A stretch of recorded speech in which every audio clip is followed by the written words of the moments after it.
Hey, bienvenue dans ton Yann et Frank. Vous l'avez demandé dans le live du mercredi soir il y a quelques semaines, le livre de Michel Villa. On voulait en parler dans le gros show.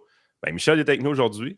On a lu le livre, évidemment. On fait ça, nous autres. On invite des gens pour leur livre, puis on les lit avant. Spécial, hein? Vous n'êtes pas habitués de ça?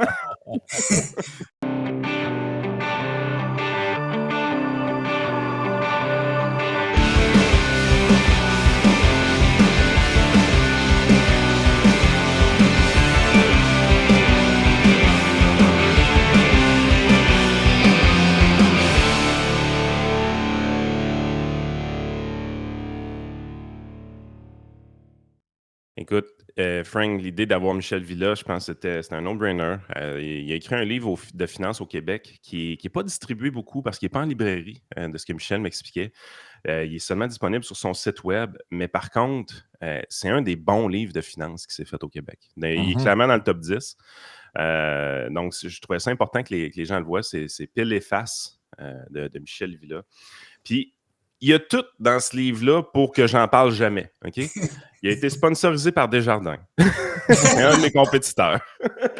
Normalement, je ne devrais pas en parler. Michel donne des conférences à des investisseurs autonomes qui n'ont pas de conseiller. Normalement, je ne devrais pas en parler.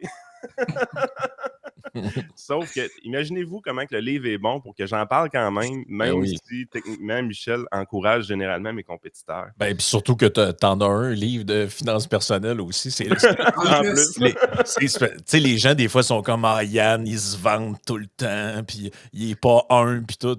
On y pose la question, c'est quoi, si tu avais un livre de finances personnelles à conseiller, quel tu conseillerais? On se serait attendu à ce qu'ils disent le sien, mais non, ça a été le tien, Michel. Je suis vraiment choyé. Merci, Yann. Ben écoute, les conseillers qui commencent chez nous, qui rentrent dans un programme de formation, on n'en a pas eu une tonne dans les dernières années. Là, présentement, on en a un qui a commencé. La première chose que j'ai demandé à Kevin, j'ai dit, Kevin, évidemment, il faut que tu lises dans Data Millionnaire, tu n'as pas le choix. Si tu vas contre ce livre-là, ça se peut que tu aies la foutre de temps en temps avec des clients qui l'ont lu. Mais le deuxième livre que je lui demande de lire, c'est celui de Michel. Fait que, on va en parler aujourd'hui. Vous allez comprendre qu'est-ce qui m'a attiré dans ce livre-là. Il y a une grosse section sur les biais cognitifs comme investisseur boursier. Michel, tu as été un investisseur boursier toi-même pendant longtemps. Là, présentement, tu es conférencier principalement et tu vas supporter des entreprises de finances dans la gestion de la clientèle. Explique-nous un peu ton parcours de vie et qu'est-ce qui t'a amené à écrire ce livre-là. Ben, tu sais, quand j'étais jeune, j'avais l'impression que le savoir, c'était la clé du succès à la bourse. J'ai donc commencé à étudier les marchés financiers. J'ai fait toutes les accréditations possibles pour me trouver une job en finance. Et je suis devenu arbitragiste action pour Hydro-Québec au début des années 2000. Puis ça, c'était grâce à mon savoir. Donc, j'étais devenu comptable, CFA, me décroché mon MBA. Puis là, à partir de ce moment-là, j'avais un ego gros comme la terre. J'ai tout le savoir, je suis capable de vraiment avoir raison à la bourse et avoir une belle carrière. Ouais. Puis à un moment donné, pendant 10 ans, en étant trader pour des institutions financières et des caisses de retraite, je me suis dit, je suis bon, moi, parce que j'étais capable d'exécuter des transactions pour des gestionnaires de portefeuille, mais venait un temps que c'était moi qui allais faire les transactions, c'était moi qui allais faire mon propre chemin. Puis je décrochais une job comme prop trader à la Banque Laurentienne. Donc l'objectif, c'est de générer de l'argent pour la banque en achetant et en vendant des actions.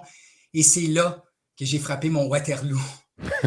J'ai réalisé qu'il me manquait le savoir-être, qui est le facteur le plus important. C'est comment tu te comportes face aux fluctuations boursières, puis de réaliser, dans le fond, que quand tu as de l'ego à la bourse, ça ne fonctionne pas.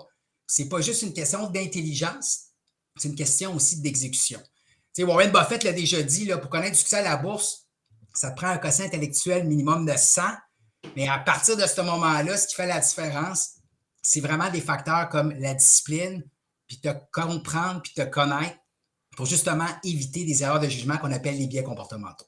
Ben écoute, la bourse nous joue dans la tête. Hein? Quand ça va bien, on flirte un peu avec l'euphorie, on est content, on serait prêt à en remettre plus. Si on n'a pas d'argent dans notre bas de laine pour en remettre plus en bourse, on va essayer d'hypothéquer un peu la maison, aller prendre un prêt investissement, hypothéquer notre grand-mère. Il y a plein de choses qu'on pourrait penser.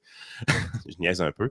Mais quand par contre ça va mal, je veux dire là, on commence à magasiner des cordes au Canac, là. Je veux dire, c'est vraiment intense la vague d'émotions que la bourse peut nous faire vivre parce que c'est pas comme un jeu de hasard comme le casino, mais c'est de l'argent, tu es personnellement impliqué, c'est du real money. Il peut y avoir des gros gains, il peut y avoir des grosses pertes. Puis on est des humains. Faut pas l'oublier, on est des humains et fondamentalement, même si on pense qu'on est peu émotif, très cartésien, on est plus émotif qu'on pense. Il y a 2 éléments que j'aimerais faire du pouce. Dans un premier temps, c'est la différence entre la chance et avoir des habiletés.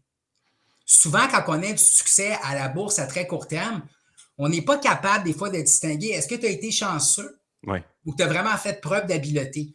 Puis souvent, c'est le seul endroit où ce que tu peux faire une activité puis connaître un meilleur succès que, mettons, Warren Buffett ou un conseiller en placement après plusieurs années, parce que tu pourrais quasiment tirer au hasard un titre, l'acheter, puis connaître un bon rendement. Donc, par rapport à ça, j'ai une pas pire anecdote. Tout le monde connaît Zoom Video Communication. Qui, durant la COVID, l'action a connu vraiment un gros momentum aussi. Mais il y avait une compagnie qui avait le même nom, mais en Chine. C'était une petite compagnie technologique. C'était Zoom Technologies. Puis là, les gens, ils confondaient les deux Zooms. Puis là, l'action en question, elle a gagné au moins 10 000 parce que les gens avaient acheté le mauvais symbole. Donc, les gens, ils ne faisaient même pas le devoir, puis ils confondaient les deux situations. Il allait trop vite. La compagnie Zoom Technologies a profité de ça. Donc, chance versus habileté, c'est extrêmement difficile. Donc, est-ce que tu as un processus? Comment tu arrives pour acheter une action?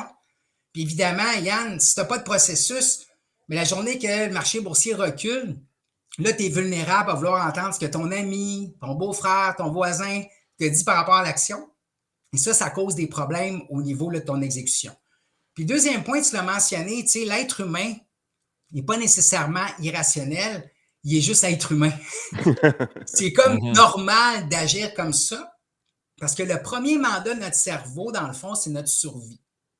Puis il y a le biais de négativité qui, dans le fond, on est toujours à l'affût de menaces potentiellement là, néfastes pour notre survie.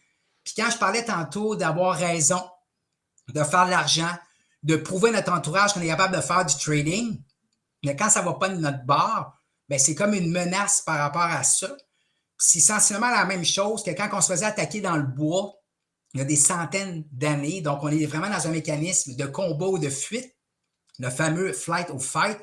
Donc, d'être capable de bien s'auto-réguler, bien, c'est souvent la clé à la bourse. Puis si je pose la question aux gens, est-ce que le comportement humain à la bourse est important? Tout le monde va lever la main, mais combien de temps que tu consacres dans ta semaine par rapport à ça, c'est plutôt faible. Donc, évidemment, pour ceux et celles qui sont plus fragiles, d'avoir un conseiller financier pour t'aider à ne pas te pendre avec ta propre corde, c'est une bonne chose, parce que je vais terminer mon point en disant que tu vas enseigner de quoi à des gens. 80% des gens, ça va avoir un impact. Il va y en avoir 10 que tu vas leur dire une fois puis ils comprennent. Puis tu as 10% des gens que tu as beau leur répéter. Ils ne seront pas capables d'y arriver parce qu'ils ne seront pas capables de s'auto-gérer. On les connaît, eux autres. Est-ce que je me trompe si je dis qu'il y a un genre de biais de sélection aussi qui s'opère chez les gens qui investissent en bourse? Parce que si je réussis, c'est parce que j'ai du talent et que je connais ça, mais quand je réussis pas, là, c'est la malchance qui s'abat. Moi, j'ai l'impression que la quantité de gens qui mettent leur succès sur la chance et leur mauvais succès sur leur absence de connaissance doit être assez faible. Bien, c'est un excellent point, Frank. C'est vraiment l'autocomplaisance. Quand tu réussis, c'est grâce à toi. Puis quand ça va pas bien, c'est la faute aux autres. La Réserve fédérale, la COVID. Alors, tu portes le blâme à l'extérieur, puis ce que ça fait, c'est que tu ne te responsabilises pas en tant que négociateur actif. Donc, évidemment, à très court terme, tu peux être chanceux. C'est ce qu'on appelle la loi des petits nombres. Hein? Tu prends un petit échantillon, puis finalement, tu as du succès. Puis là, tu t'extrapoles à long terme. C'est pour ça que c'est important d'avoir une performance sur au moins 2 ou 3 ans pour voir vraiment est-ce que tu es bon là-dedans. Puis juste de poser la question, Frank, comment tu es arrivé à acheter une action? C'est quoi ton processus pour sortir de l'action? Tu vas le voir tout de suite si ça a du sens ou pas. Mais malheureusement, tu n'as pas de barrière à l'entrée. Tu as toutes sortes de cours qui est offert. Tout le monde peut ouvrir un compte de courtage en ligne en cliquant des doigts. Tout le monde a accès à l'information sur YouTube, Infolette, des groupes de trading sur Facebook. Tu as juste à peser sur achat puis vente pour connaître du succès à la bourse. Puis le problème, je te dirais qu'il y a un autre biais qui s'appelle le biais du survivant. C'est qu'on voit juste des histoires à succès. Exact. C'est un peu comme à l'auto, ce qu'on voit le gars et la fille qui a le gros chèque de 12 000 $. Tu as l'impression que toi, tu es capable de l'avoir, mais on ne fera jamais une publicité de l'Auto-Québec en montrant toutes les personnes qui ont perdu au 649 la fin de semaine passée. Parce qu'on n'aurait pas assez de temps pour ça. Il n'y a pas de genre de Robert Kiyosaki qui écrit de livres disant comment je suis passé de millionnaire à sans-abri. Absolument.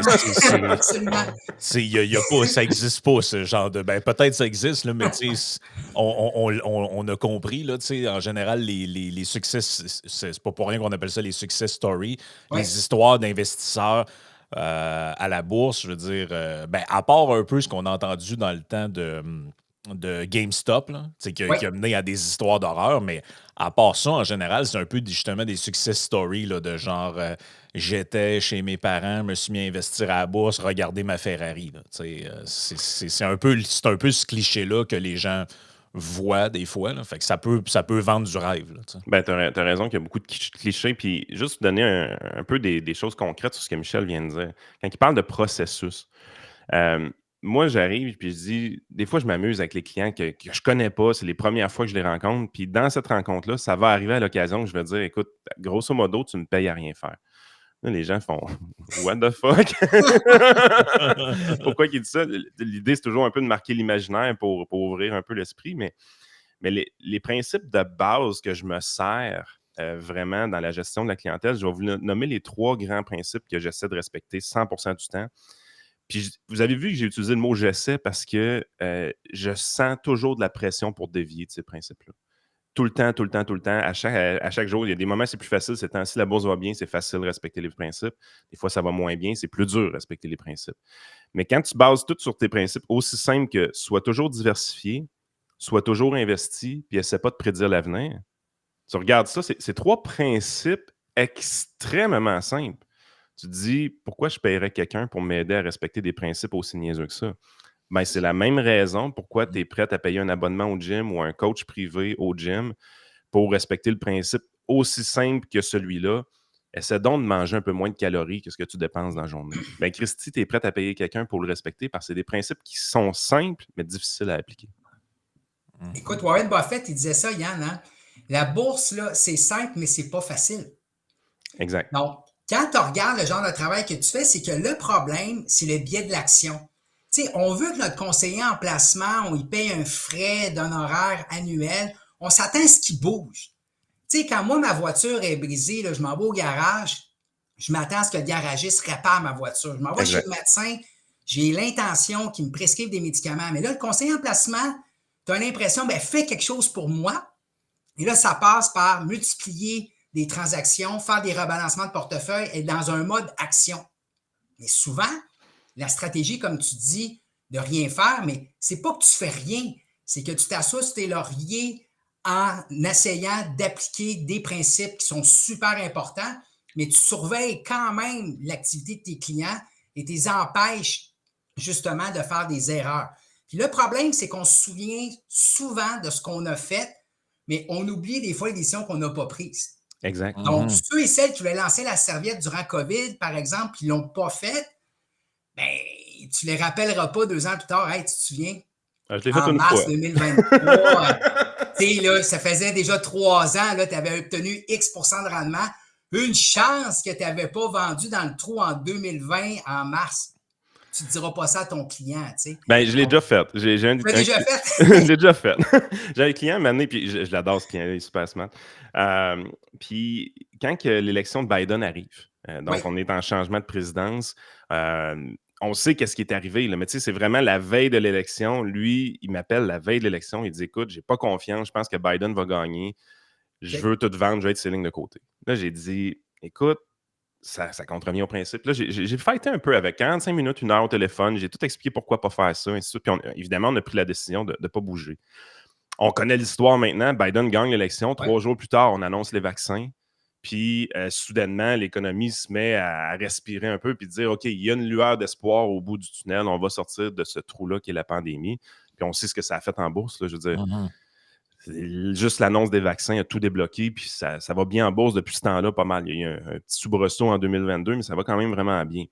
Ben, ce client-là, quelques mois après, on a eu une autre conversation pour faire un mouvement dans son CELI ou quelque chose comme ça. Puis j'ai dit, hey, tu es content de ne pas avoir vendu? Alors, il disait, c'est correct, c'est correct, c'est correct. C'est Ouais. juste drôle, là.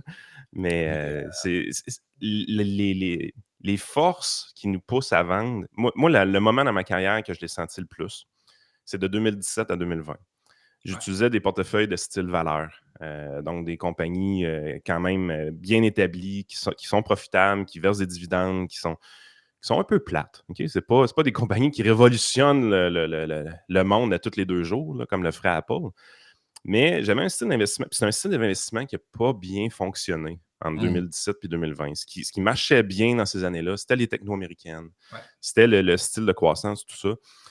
Et tu les vois, tes portefeuilles. Tu vois tes portefeuilles sous-performer par rapport au S&P 500 et des trucs comme ça, puis tu sens la pression.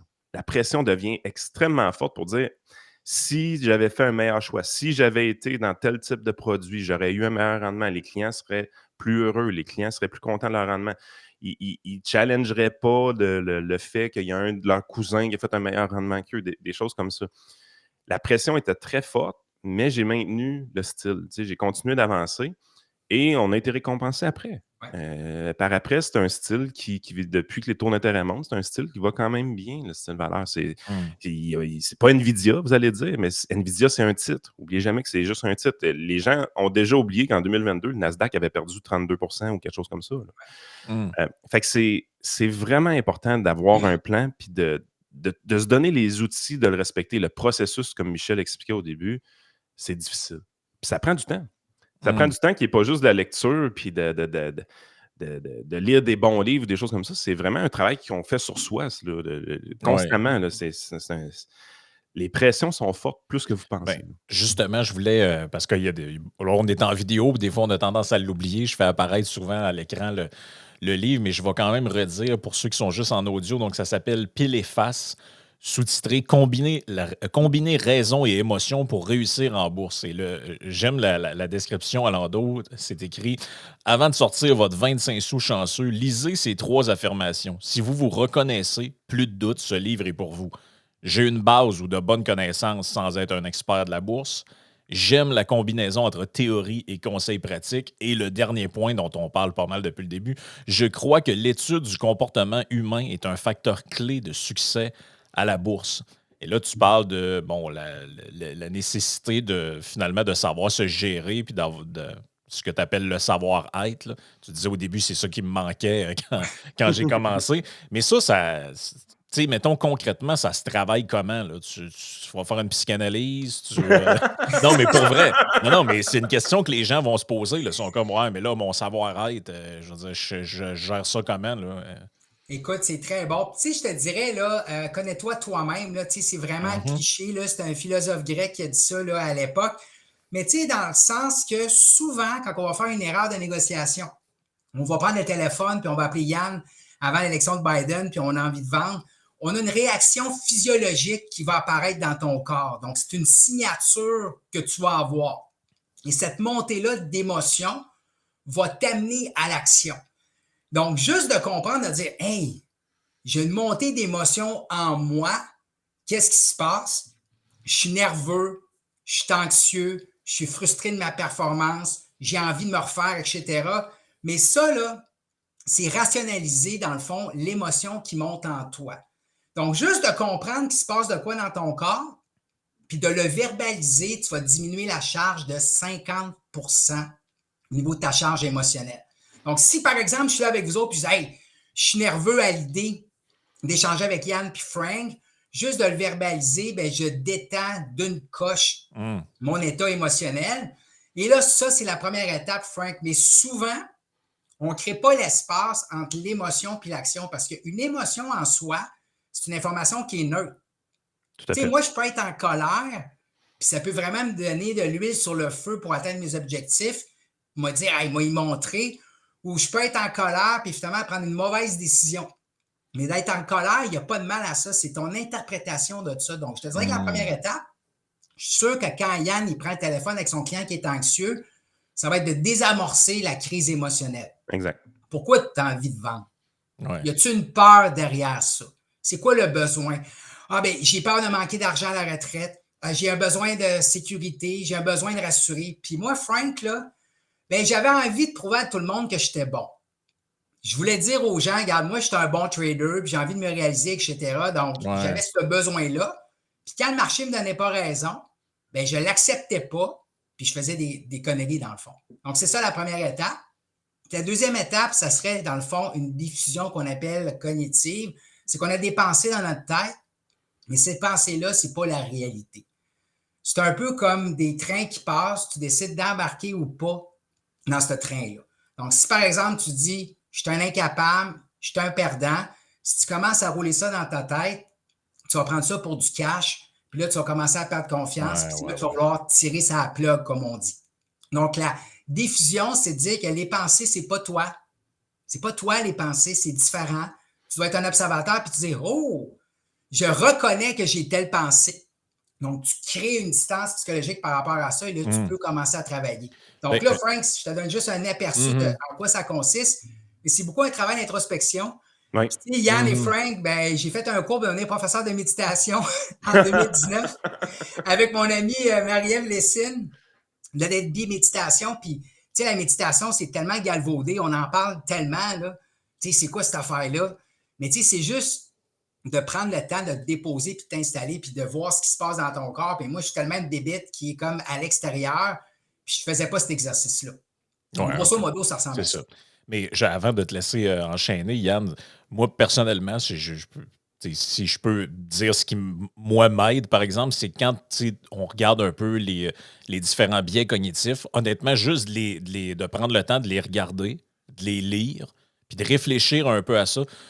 C'est fou la quantité de comportements de ta vie que tu fais comme hey, ça, c'est directement relié à ça, ce que j'ai fait. Là. Entre autres, moi, je trouve qu'un de ceux qui est le plus puissant, c'est le fameux FOMO, là, le Fear of Missing Out. Là. Et ça, là, c'est utilisé, par exemple, dans des événements comme le Black Friday. Pourquoi est-ce que dans le fond, j'en avais pas besoin de nouvelle TV.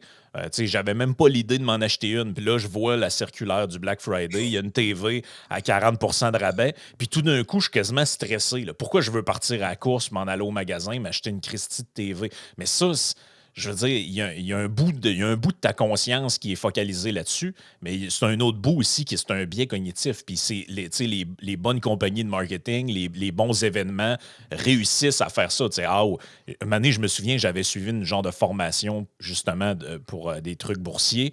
Puis après la formation, ils n'arrêtaient pas d'envoyer des courriels du genre là, il reste juste 24 heures pour avoir le rabais pour acheter ma formation payante. Puis là, tu reçois un courriel, il reste juste 12 heures. Puis à un moment donné, t'es comme, voyons, je suis quasiment stressé de recevoir Mais c'est vrai. Puis tu sais, Yann, t'en parles souvent dans la bourse, là, le fear of missing out. Là, à un moment donné, t'as un titre boursier qui devient le talk of the town. Puis là, le téléphone sonne. Là, ouais, mais là, ça serait le temps qu'on embarque là, parce que, tu sais, on va manquer le bateau. Là. Écoute, les émotions sont puissantes. Un des exemples, moi, qui me frappe beaucoup, des gens qui se sont essayés vraiment autonomes, donc par eux-mêmes. Évidemment, moi, j'ai mon biais de sélection, parce qu'il faut reconnaître nos biais cognitifs. J'ai mon biais de sélection. La personne qui a du succès comme investisseur autonome ne m'appelle jamais. Ouais. À un moment donné, mes relations avec des investisseurs autonomes sont souvent des relations où est-ce que l'investisseur autonome a eu un échec de son côté. Il est tanné. Il ne veut plus trader, puis il veut faire affaire avec quelqu'un parce que justement, c'est sûr, ma perception moi-même personnelle des investisseurs autonomes, c'est tous des gens qui échouent. Bon, on comprend que ce n'est pas ça la réalité. Je veux dire, tu côtoies certainement des gens qui ont du succès de ton côté. Mais avec plusieurs de ces personnes-là, il y a un processus de deuil à faire avec eux.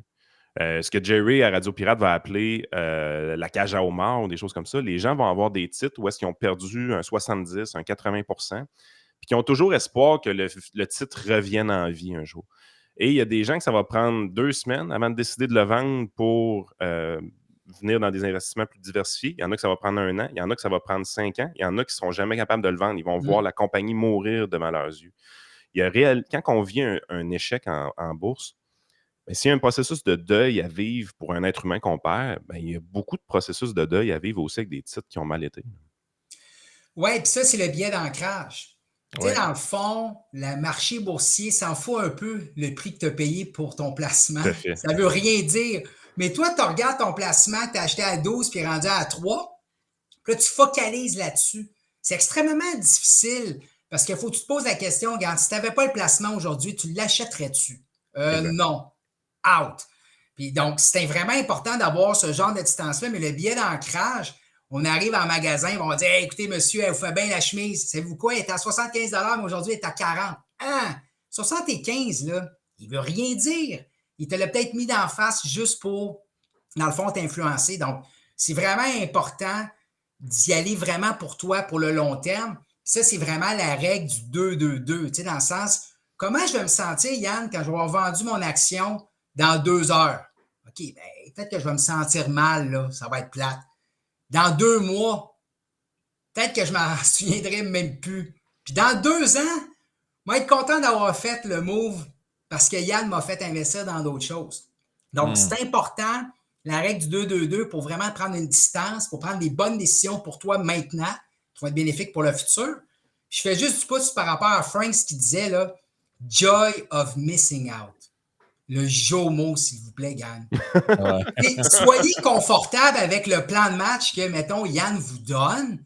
C'est son carré de sable, puis tu acceptes le fait qu'il y a 10 000 actions puis font négocier en bourse en Amérique du Nord. C'est sûr que tu vas en rater. Ben oui. C'est sûr qu'à un moment donné, il va y avoir une action qui va galoper à la hausse, puis tu ne seras pas là. Ah, il y a quelqu'un quelque part qui a fait un meilleur rendement que toi. Là. C'est correct.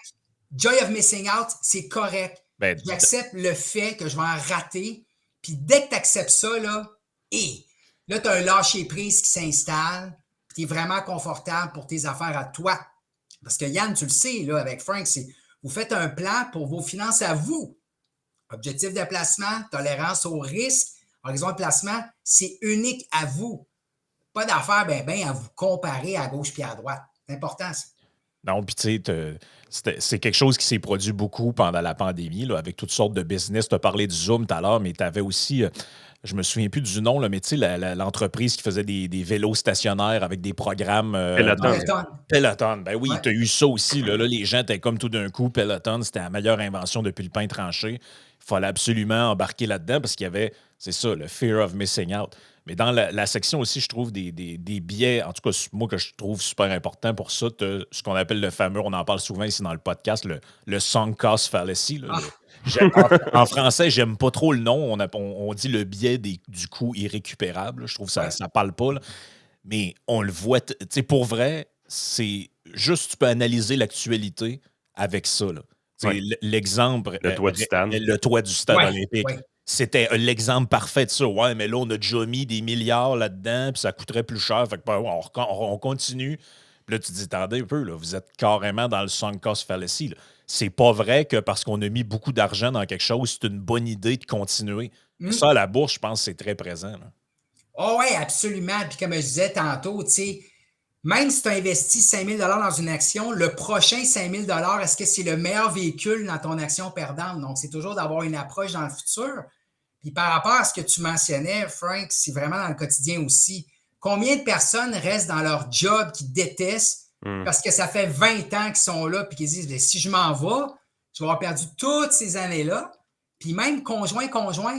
Des fois, on reste dans des relations pour la simple et bonne raison que ça fait longtemps qu'on est avec elle ou lui. Donc, c'est extrêmement difficile. On est comme pogné dans ce genre d'engrenage-là. Donc, il faut vraiment y aller avec le fait que, tu sais, ton passé, c'est important, mais ce n'est pas garant du futur nécessairement. Donc, tu peux faire page blanche à partir de maintenant. Puis à la bourse, c'est super important parce qu'il y avait une étude qui a été faite, je pense, de 1926 à 2022 qui disait qu'il y avait environ 2 % des actions qui expliquaient la performance des marchés boursiers à long terme. Donc, il va y avoir beaucoup d'actions qui vont aller à zéro.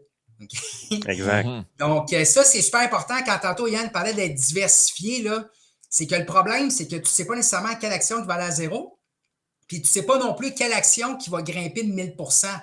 Donc, tu vas augmenter, dans le fond, ta probabilité de frapper une action gagnante en te diversifiant. Puis en te diversifiant, tu réduis le risque que tu tombes sur un Nortel. Là, vous êtes peut-être plus jeune, là, mais moi, Nortel en 2000, là, c'était 30 % du SPTSX. J'en ai vu des gens là, se faire brûler avec cette histoire-là. Des Blackberry. Que ça pouvait arriver. Ah, mais le Nortel, je pense que c'est le moment de la bourse canadienne qui a été le plus frappant pour bien des Canadiens. Oui. Quand on dit 30 % de la bourse, c'est que 30% de l'indice, tu prends toutes les compagnies canadiennes, puis 30% de la valeur de ces compagnies-là, c'était une. Oui. Puis il y a des gens qui se promenaient avec leur fonds de pension entièrement investis dans un seul stock, dans une seule action, ce qui est complètement fou des fois. Puis, tu sais, j'utilise beaucoup McDonald's pour le faire réaliser aux gens. Tu dis, est-ce que McDonald's peut faire faillite? Non. Ben, pourquoi qu'on n'achète pas juste McDonald's puis on se casse pas la tête avec ça? Puis là, les gens sont déjà, ah ouais, OK. Ouais, pourquoi qu'on fait pas ça? Ben, si le PDG pogne les fesses de la secrétaire, ça se peut-tu que l'action s'en aille à zéro? Là, t'es là. Hein? S'il y a une boulette flippée à quelque part qui intoxique quelqu'un gravement puis qui le tue, est-ce que ça se peut que l'action aille à zéro? Oui. Comme la bière DA, là, Yann. Rappelez-vous de ça, la fameuse bière DA, D-A-W. C'était une bière très populaire au Québec. C'était une des bières les plus populaires. Finalement, ça a fait faillite. Ça a été racheté, je pense, par Molson ou Labatt. Là. Les gens me corrigeront dans les commentaires. Là. Mais bref, s'il y avait eu un cas d'empoisonnement, il y a des personnes qui sont mortes avec ça. Mais ça, c'est un imprévu que tu peux. Personne n'aurait dit, une compagnie de bière qui fait faillite, c'est un marché. Mais t'es pas à l'abri d'un truc de même. McDo n'est pas à l'abri de ça non plus. Ah, exactement. Non, mais écoute, Michel, si tu arrives puis tu rencontres beaucoup de nouveaux investisseurs, des investisseurs autonomes de ton côté. Tu fais ça avec Courtage en ligne Desjardins, si je ne me trompe pas. Qui est le nouveau nom, je pense, pour Disnat. Oui, c'est Desjardins Courtage en ligne. Exact. Avant ça, c'était Disnat que les gens ont connu puis que les gens disent encore. Mais Desjardins Courtage en ligne, tu en rencontres beaucoup. Tu as vu toutes sortes de monde. Tu as vu des gens avoir du succès. Tu as vu des gens avoir des échecs. As-tu des gens que tu as changé leur vie un peu avec tes formations? Des gens qui prenaient une certaine direction puis tu as amené une discipline chez eux qui leur a permis de demeurer un investisseur autonome, de ne pas abandonner de leur côté? Bien, il y a 3 types d'interventions. Il y en a une, on dirait, là, Yann et Frank, tu as beau dire à quelqu'un, tu sais quoi, ta probabilité de succès, elle est mince, on dirait qu'il faut que les gens l'essayent quand même puis qu'ils se cassent la gueule.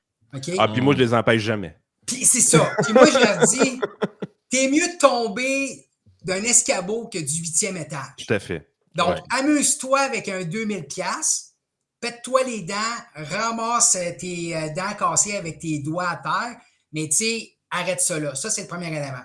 Deuxième élément, il y a beaucoup de gens qui sont passés de gestion active à gestion passive. Oui. Parce qu'ils ont réalisé, tu sais quoi, moi, je suis plus ou moins bon, je n'ai pas nécessairement le temps pour investir.